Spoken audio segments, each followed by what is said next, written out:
So when Vladimir Lenin died back in 1924, he left behind a Russia that was, well, completely transformed. But was it the Russia he actually dreamed of? Today, we're going to give Lenin's revolution a report card. We'll stack up his stated goals against the reality on the ground and see just how successful he really was. And this is the big question, isn't it? We're going to measure the Soviet Union at the moment of his death against the ambitious goals he laid out. It's really a story of pure ideology crashing head-on into some very, very harsh reality. To really get this, you have to understand the timeline. I mean, from the second they seized power in 1917, Lenin's rule was just a whirlwind of crisis. You have the brutal Civil War, a near-total economic collapse, and then their first shaky steps onto the world stage.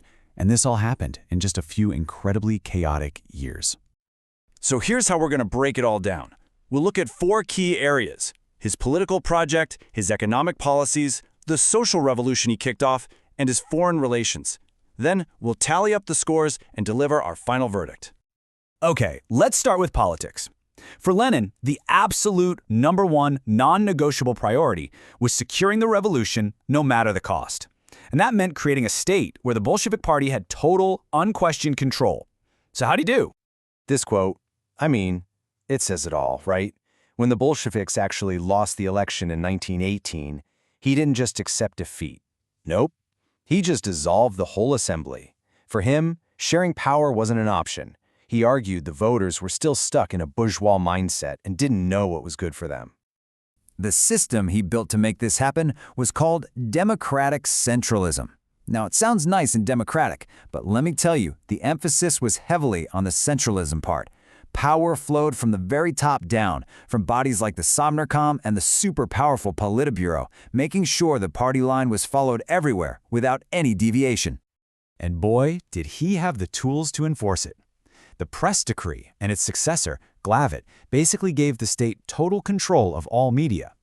And then there was the Cheka, the secret police, created to hunt down anyone deemed an enemy of the state. During the Civil War, this spiraled into the Red Terror, a truly brutal campaign of mass executions that targeted everyone from rival socialists to anarchists, all to secure Bolshevik rule. So that iron-fisted political control, a lot of it was forged in the fire of economic collapse. Now let's switch gears and look at the economy. Because here, Lenin's dream of a pure socialist utopia ran into a brick wall of grim reality, forcing him into a huge, and for many, a really shocking compromise. You see, Marx himself had written that socialism could only grow out of a fully industrialized society. But the Russia Lenin inherited, it was anything but. We're talking about a pre-industrial agricultural nation still using medieval technology. Trying to implement a fully state-controlled economy after years of war and famine, it was just impossible. He was facing peasant uprisings and, maybe worst of all, the Kronstadt Rebellion in 1921. I mean, this is where the revolution's own celebrated sailors turned against him. Lenin knew he had to do something drastic, so he introduced the New Economic Policy, or NEP. As he famously put it, this was one step backwards to allow for 2 steps forwards towards socialism later on. And the scale of this step back was just staggering. Look at this. Under the NEP, private traders, they were called NEP men, came to control 75% of all retail trade. For the old guard Bolsheviks, this felt like a total betrayal. They were empowering a new class of capitalists. But the bottom line was clear. Economically, Lenin had to toss his ideals aside just for the nation to survive.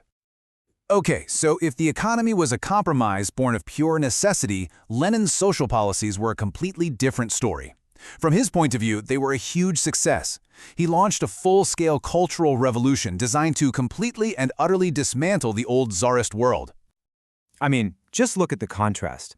Aristocratic mansions were taken over and turned into communal apartments, or kommunalkas, for working-class families. The church's power over things like marriage and daily life, gone, wiped out.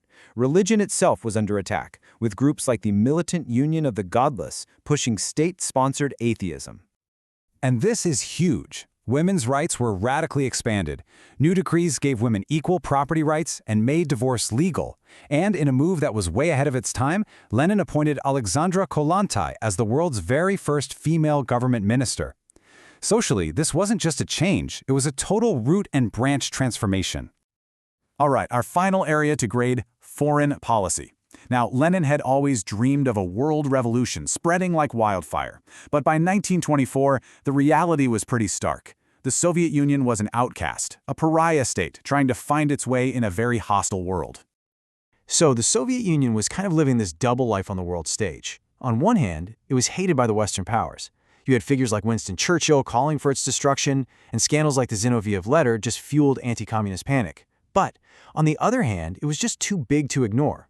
By 1920, even Britain had signed a trade deal, and the really crucial 1922 Treaty of Rapallo with Germany normalized relations and gave the Soviet economy a much-needed boost.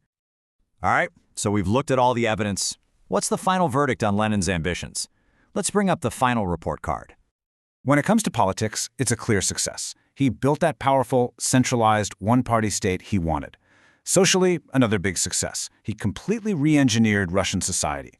But in economics, he was forced into a massive compromise with the NEP. And in foreign policy, you'd have to call it mixed results. The World Revolution never happened, but he did manage to secure the state's survival with some very pragmatic deals.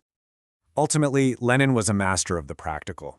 He absolutely succeeded in building the foundations of a Soviet state that would last for decades. But this leaves us with one final big question to think about.